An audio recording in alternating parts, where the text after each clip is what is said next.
وذكر فإن الذكرى تنفع المؤمنين.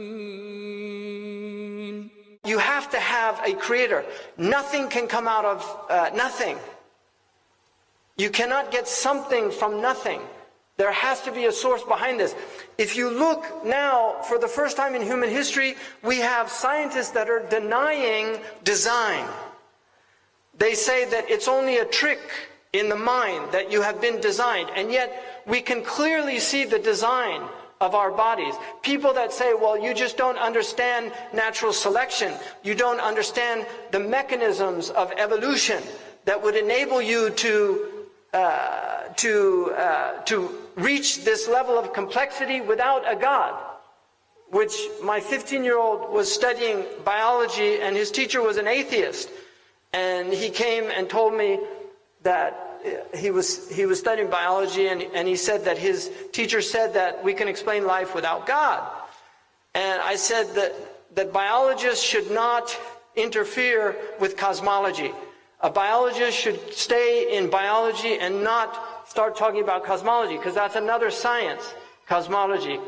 And it reminded me of the joke about the biologists that meet God, and God asked them what they're up to, and they said, well, we've gotten rid of you.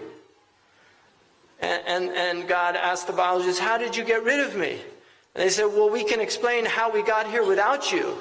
And he said, well, how would you do that? They said, well, first we take some cosmic dust.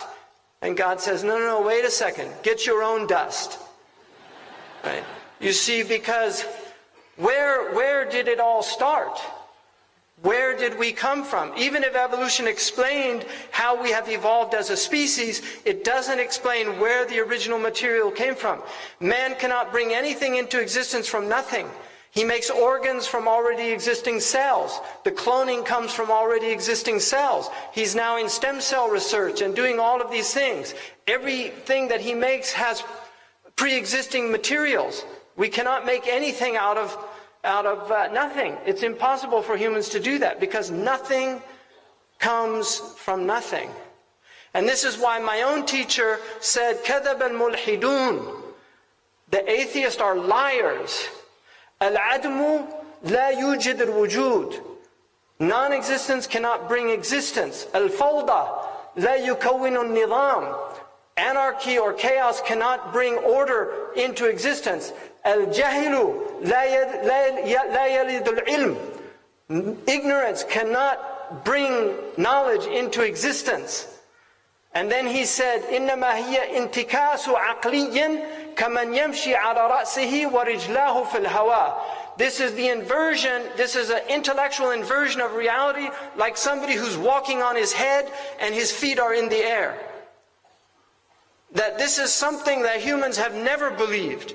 And this argument now of the modern atheists, this is an ancient argument. Atheists have always been around. In fact, atheists were actually more sophisticated 100 years ago than they are today.